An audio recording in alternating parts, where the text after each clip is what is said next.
What's up, you guys? It's the voice behind Mom Voices, and today we're going to talk about diaper rashes. So we're going to talk about a few things. We're going to get into what causes them, what do they look like, how to treat them. Let's go. So what causes a diaper rash? Essentially, a diaper rash can basically be caused by several things, but mainly your child sat in their urine or feces a little too long. The other could be the material of the diaper itself causing an allergic reaction, or possibly that the area where the skin meets the diaper is not allowing enough air circulation or airflow, causing kind of like a heat situation down under, which could in turn lead into a rash. Acidic foods and drinks can also cause a diaper rash, making their urine or feces acidic. So what do they look like? Well, it varies. It depends. What do you look like? What does your child look like? Is your child more fair skin? If so, that diaper rash might be more on the pinkish, more lightish red side. If your child is more dark skin or of a deeper complexion, it may be on the deeper red side, or possibly maybe even like a brownish or purple, depending on how deep in complexion your child is. The key thing to remember is that not every rash looks the same. So now, how do we treat it? Simple. First thing you want to do is let your child air it out. I know, sounds silly, it sounds simple, but airing it out is something that could really help your child in their time of crisis, trying to air out that situation. This is a little fan that we have that sometimes I'll use in between diaper changes if there is a rash, just to bring in some more airflow.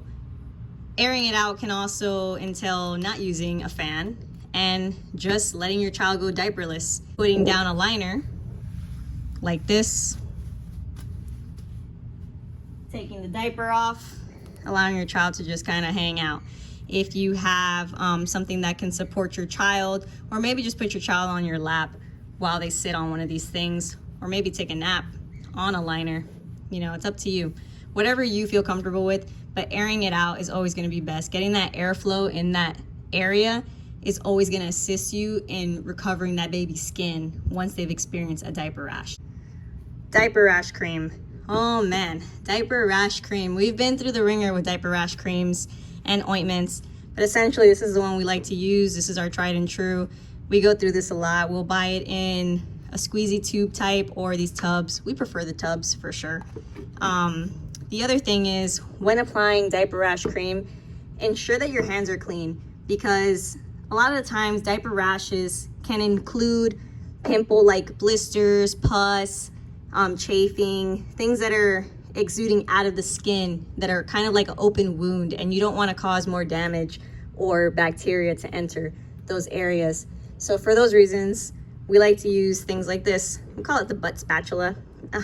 You could probably call it just a spatula itself, diaper rash spatula.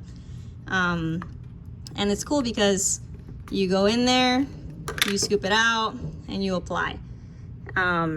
This silicone, it sticks, it's easy to clean.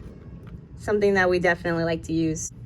In the midst of airing it out, if you don't want your diaper baby to go totally diaperless, you can try briefs or panties for little ones. You can look into the potty training ones. These potty training ones are kind of interesting because they have a little bit of a lining here to capture some urine. If any of you are potty training, you know that this definitely doesn't capture all urine, but it kind of gives you an idea of, oh, they're a little wet, maybe time to switch them out. And because they're cotton, it allows a little bit of more airflow through there. So you can try this as well if you don't want to go totally diaperless. No wipes. No wipes. Mama, I know, but no wipes. We don't do wipes when there's a diaper rash crisis in this house. Diaper wipes are great, they're convenient, but they do contain chemicals. Unless you're using something that's purely water, I recommend no wipes. Also, I recommend no wipes because if your child is experiencing chafing, blisters, anything of that nature with their rash, you just wiping down is just gonna cause more irritation. So instead, we like to keep a bunch of these around. We like to keep a bunch of these rags, and what we do is we'll spray with a spray bottle and we pat dry. spray, pat dry. And if your kid really just destroyed that diaper, stick that baby in the bathtub. Stick that baby in the bathtub, give them a good wash, pat dry that baby. But if you're going in between changes, you're on the go, man, these bottles are great. They are like a slow mist, as you can see. And then you just pat dry.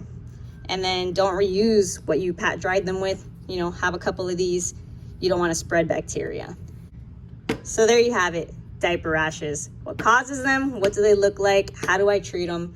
I hope some of these tips and tricks help you in your home. Feel free to share them with someone that has a baby, has had a baby, is about to have a baby, or that works with kids. Let me know if this works for you. Like and subscribe.